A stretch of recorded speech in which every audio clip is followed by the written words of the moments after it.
ABC! Pirms tu ej teātru noskatot, cik ilgi tu varēsi izturēt teātra izrādi, vai tā ir 1 stunda, 2 stundas, 3 stundas, 4 stundas, 5 stundas, cik daudz laika tev tam ir. Tāpat arī noskaidro, kurā nedēļas dienā tu jutīsies vislabāk, ejot uz teātru trešdien, ceturtdien, piekdien, sestdien. Nē, protams, tu teiksi, iešu tad, kad būs biļets. Tā jau mēs visi darām, bet, ziniet, piekdienā vīriešu uz teātru nevajag iet. Tad tu ņem līdzi bubinātāju. Saproti, ja sieviete iet uz teātru, tā kā pacelt sevi, pacelties, iedvesmoties, priecāties, tad vīrietis, zin kā, viņš arī teātru uztver kā darbu. Jābūt reāliem. Pārsvarā vīrieši teātru uzsver kā darbu.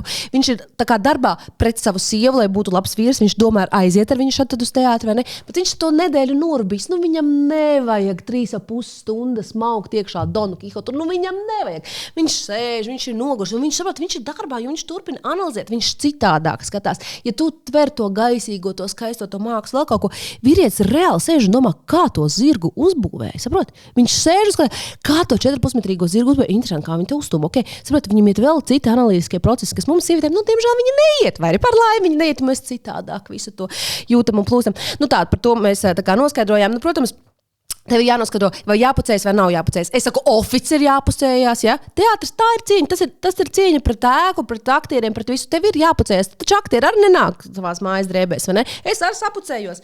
Starp citu, jā, Madara Botmane, es gribu aplaudēt tev vēlreiz. Madara Botmane ir jāaplaudē par tērpiem, izrādē latviešu raķetes, jo redziet, man paveicās. Es nezinu, kā īstenībā Robijs Viljams arī zināja, ka latviešu raķetēs ir šis kostīms, un es vienkārši domāju, man šis skapī arī ir šitās tērps tā kā latviešu raķetēs, tā kā es uzvilku arī to tērpu, ja? Kas tev patīk? Tev patīk klasika, tev patīk komēdija, tev patīk kaut kas alternatīvs, tev patīk, kur spēlē jaunu, kur patīk spēlē vecs, kur spēlē kāds, kas ir no Valmieras, kur spēlē kāds no Rīgas uz Valmieru aizbrauc, no Liepājas uz Rīgu atbrauc. Kādi aktieri tev patīk? Tev jāskatās, vai tev patīk tie aktieri, kas spēlē varbūt kaut kādos seriālos vai kaut kur ir manīti kaut kādās filmās, piemēram, Padomju džinsos, viņš spēlē, es gribu redzēt, kā viņš spēlē arī izrādus skatos. Tev patīk aktieri, kas ir influenceri vai aktieri, kas nav influenceri, kas Dieva dēļ nav influenceri. Arī par to ir jāpadomā, ja. Ko tu gribi redzēt? Kāpēc tu gribi redzēt to izrādi? Varbūt tev patīk vēsturiskas kaut kādas drāmas, varbūt tev patīk izdomāta stāsts, varbūt tev patīk klasika, varbūt ir komēdija, melodrāma, muzikāla izrāde galu galā. Varbūt tev bērnu izrādes patīk, ja? Vienkārši esi godīgs pret sevi, kam tu tērēsi savu laiku. Man tas kaķis visu laiku piedalās šodien tajā epizodē, nevar izturēt. Tu varētu lūdzu aiziet paēst olas kaut kādas lieldienu atlikušās, ne? Nevar, neko darīt. Vēl kaut ko normāli pateikšu. Man liekas, ka sezonā vismaz reizi ir jāaiziet uz katru no teātriem. Protams, vēl ir jānoskaidro, kāda teātra bufete, kura no teātra bufetēm ir tava mīļākā.